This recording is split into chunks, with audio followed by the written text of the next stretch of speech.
దేవునికి స్తోత్రం. ప్రియమైన బిడ్డలారా, చాలా వరకు మనము మన పెద్దవాళ్ళు కానివ్వండి, మన తల్లిదండ్రులు కానివ్వండి, బయటికి స్నేహితులు కానీ మనం కలుసుకున్నప్పుడు మనము మాట్లాడుతూ ఉంటాము, మమ్మలను జ్ఞాపకం చేసుకోమని. ఎందుకు? మమ్మీ డాడీ బయటికి వెళ్తున్నారా, మీరు మా కొరకు మేము చెప్పాము అది తీసుకురండి అని చెప్పి జ్ఞాపకంగా ఉంచుకోండి, జ్ఞాపకం చేసుకోండి అని చెప్తుంటాము. స్నేహితులకు నేను చెప్పిన విషయం నీ జ్ఞాపకం ఉంది కదా, జ్ఞాపకం ఉంచుకో అని చెప్తూ ఉంటాము. ఇలా మనము రోజు వాడే పదము జ్ఞాపకం ఉంచుకో. అక్కడ మనము దేనినో ఆశించి జ్ఞాపకం ఉంచుకో అని చెప్తూ ఉన్నాము. అయితే ప్రియులారా, అదే కాకుండా మనం రోజు ప్రార్థించినప్పుడు, దేవా మేము మా ఎడల తప్పిదములు చేసిన వారిని మేము క్షమిస్తున్నాము, మీరు మా తప్పిదములను క్షమించండి దేవా, మమ్మల్ని జ్ఞాపకం చేసుకోండి, మీరు మీ రాజ్యంతో వచ్చినప్పుడు మమ్మల్ని జ్ఞాపకం చేసుకోమనండి అని మనము పరలోక ప్రార్థన చేస్తూ ఉంటాము.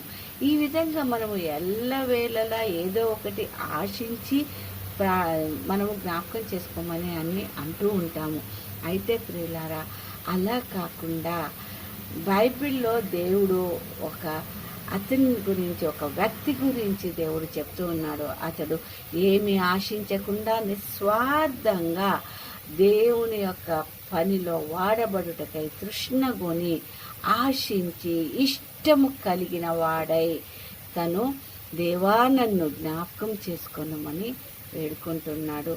అతను వేడుకున్నప్పుడల్లా దేవుడు తనకి అప్పగించిన ప్రతి పనిని ముగించగానే వెనువెంటనే దేవా నన్ను జ్ఞాపకం చేసుకోమని అన్నాడు. ఏదో ఆశించి కాదండి, తను దేవుని యందు ఉన్న భయభక్తులను, దేవుని యందు వినే విధేయతను, దేవుడంటే ఇష్టము కలిగే, ఆయన యందు విశ్వాసము కలిగే. ఎందుకు అనంటే తన పితరులైనటువంటి వారు, తన ఇశ్రాయేలీలు వారు చేసిన తప్పిదములను బట్టి దేవుడు వారికి ఇచ్చి ఎంతో మంచి జీవితంను ఇచ్చినప్పటికీ దేవుని యొక్క ఆజ్ఞలను పాటించకుండా దేవునికి వ్యతిరేకంగా పోయి వారు దేవునికి దూరంగా వెళ్ళుటతో దేవుడు వారిని విడిచినాడు.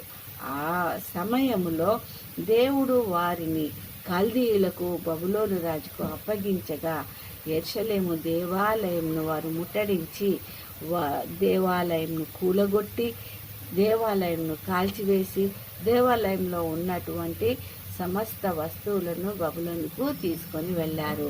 అదే కాకుండా అక్కడ నివసిస్తున్నటువంటి ఇశ్రాయేలీయులను, యూదులందరినీ దాసులుగా తీసుకొని పోయారు. అక్కడ కొంతమంది చాతకాని వారిని అక్కడ ఉంచి వదిలివేసి వెళ్ళినారు. అయితే ఆ విధంగా దేవుడు వారికి దూరం కావుటచేవారు వారి యొక్క జీవితంలో పెను తుఫానును వారు ఎదుర్కొన్నారండి. వేరే వారికి దేవుని బిడ్డలుగా వారు ఎంతో ప్రశాంతంగా ఉండవలసిన వారు ఏమైనారు?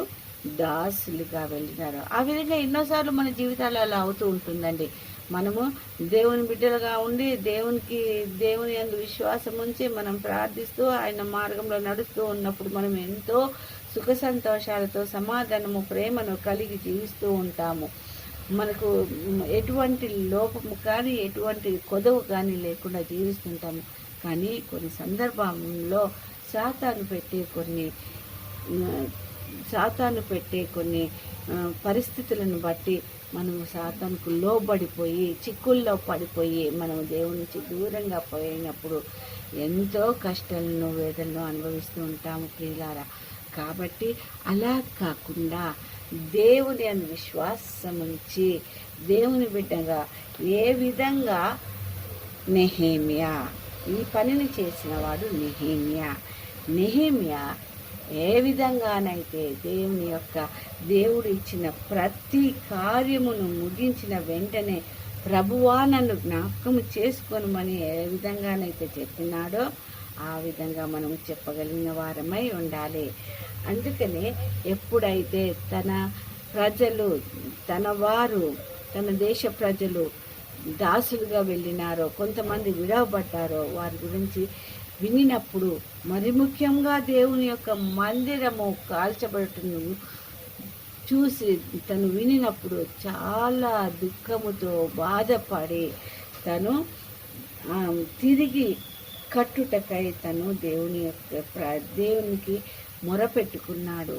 ఎంతో తృష్ణతోని, దేవాని కనికరంతో మమ్మల్ని మా తప్పులను మేము ఒప్పుకుంటున్నాము నా తండ్రి, మా పితల యొక్క తప్పులను నేను ఒప్పుకుంటున్నాను తండ్రి అని తనను తగ్గించుకొని తను పశ్చాత్తాపముతోని పాప దోషములను ఒప్పుకున్నాడు మరియు మొరబెట్టినాడు.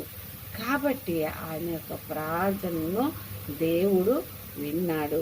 ఆయన కొరకనే ఆయన ఏమి కూడా స్వార్థంగా ఆలోచించలేదు. నిస్వార్థంగా ప్రతిఫలము లేకుండానే దేవుని యొక్క దేవాలయ అభివృద్ధి కొరకును దేవుని యొక్క ప్రజల క్షేమము కొరకు ఆయన పాటుపడ్డాడండి. కాబట్టి దేవుడు ఆయనను రాజు వద్ద పనకాదాయుడిగా ఉండవలసిన వాడిని దేవుని యొక్క ఆలయంను నిర్మించుటకు, దేవుని ప్రజల యొక్క నిర్మాణం కొరకు, అంటే దేవుని యొక్క ప్రజల క్షేమము కొరకు దేవుడు అతన్ని వాడుకున్నాడు. చూసారా? అదేవిధంగా హిజ్కియా రాజును మనం ఒకసారి జ్ఞాపకం చేసుకున్నట్లయితే, హిజ్కియా రాజు తను మరణకరమైనటువంటి రోగముతోని ఉన్నప్పుడు దేవుని యొక్క వాక్కు తనకు వచ్చింది, నువ్వు మరణమవుతున్నావు అని.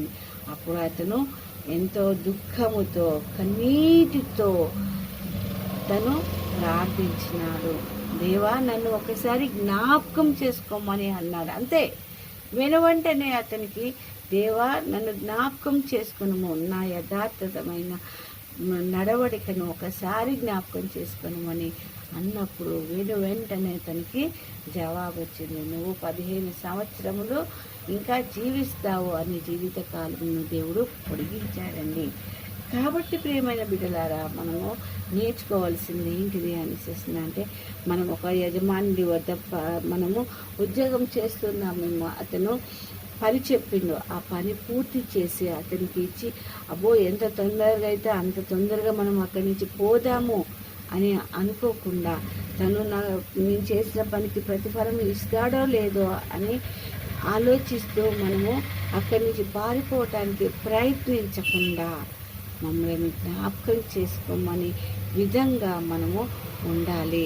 ఆ విధంగా ఉంటే అది అక్కడ ఇహలోకపు యజమానులే కాదండి, పరలోకపు యజమాని అయినటువంటి మన దేవునికి మరి ముఖ్యంగా మనం ఉండి ఆయన దేవాలయంకును ఆయన ప్రజలకును మనము అభివృద్ధి పరచటలో మనము తృష్ణకొని మనము ముందుకు నడిచినట్లయితే దేవుడు మనకు సహాయాన్ని చేస్తాడు.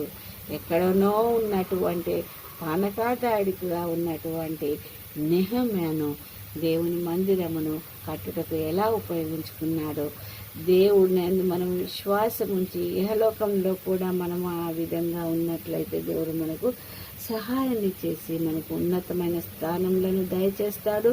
మన కష్ట నష్టాల్లో మనకున్న ఇరుకు ఇబ్బందుల్లో తను మనకు తోడై ఉండి నీడై ఉండి సహాయాన్ని చేసి సఫలతను అనుగ్రహిస్తాడు. ఆ విధంగా దేవుడు మనకు అనుగ్రహించుటకు, దేవా మమ్మల్ని జ్ఞాపకం చేసుకోమని ఎల్లవేళలా మనము చెప్పేవారిగా ఉండుటకు దేవుడు మనల్ని నడిపించును గాక. ఈ కొద్ది వాక్యమును దేవుడు దీవించును గాక.